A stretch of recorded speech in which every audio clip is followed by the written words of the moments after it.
The social story I did is called When I Should Be on Mute. And it's for a 12-year-old boy who is high functioning, and he actually spent 12 years in a public general ed school. And he was only referred to our school, which is a private non-public school, because the rate and frequency of his scripting was becoming so high, and whenever he was told to be quiet, it would trigger meltdowns in which he would become very argumentative and cry.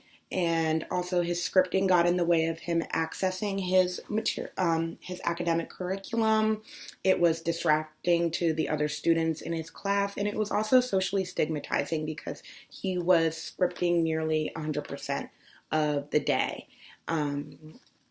His parents report that he doesn't do a lot of scripting at home, and so when he came to our school, we felt that there was some level of control that he had under his scripting.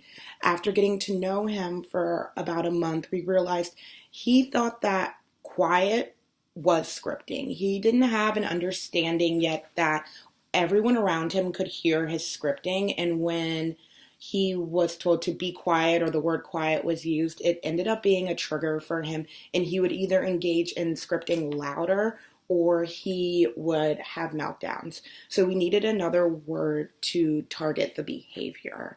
One day, and just casually talking to him, I asked him, what does it mean if a TV is on mute? And he told me that it means there's no sound coming out. So I decided to use mute instead of quiet as a way to target the scripting. So the social story is, I come to school to learn and play with my friends. At school, there are good times to talk and make noises. Good times to talk are during recess, breaks, and lunch.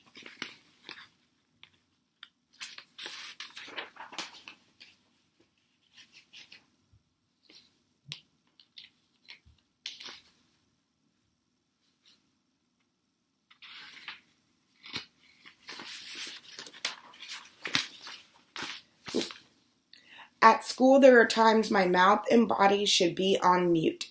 My mouth and body should be on mute when my teacher is talking, when I'm watching a video with my classmates, or when one of my friends is reading out loud. And here there's a caption of his teacher saying it's time for reading, and then here's a caption of his teacher saying it's time for another student's name to read out loud.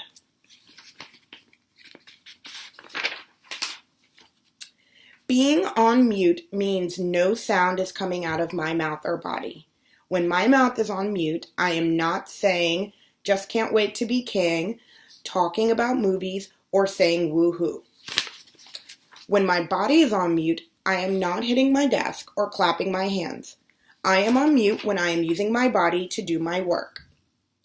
My teacher and staff will let me know when it's time for my mouth and body to be on mute. And here's a caption of his teacher saying, Trent, it's time for science. Your mouth and body should be on mute. And here's his staff. It's time to watch a video. Trent, let's keep our mouth and body on mute. When I keep my mouth and body on mute, I will earn 1 Lego of Chima piece. When I earn all the pieces, I will be able to build a cool Lego of Chima character. When I keep my mouth and body on mute, my teacher and staff will be proud of me. And so the social story is actually part of an intervention package. We are doing a DRO for scripting for him. And so this visual is actually cut out and on his desk. And the procedure for his DRO is to read his being on mute social story 3 times a day, or at least until he has an understanding of the topic. The attached remote control is on his desk, and it's to be used proactively. So at the beginning of every lesson, his teacher should point to the remote control and point to the mute button and say something like, Trent, I'm going to start reading. It's time for your mouth and body to be on mute. The remote control should never be used to correct Trent's behavior. For example, if he's scripting, then staff shouldn't point to the remote control and say, Trent, you're not on mute. You need to stop. He's already had a lot of negative experiences with staff correcting his behavior, and their antecedents to meltdowns and for him to engage in argumentative behavior. So we only want to use the remote control when we're praising him or when we're proactively reminding him of an expectation. And for right now, every 3 to 5 minutes that Trent is on mute, he will get a piece of a Lego of Chima to put in his box. And Legos of Chima are his favorite toys in the world. It's his favorite thing to talk about.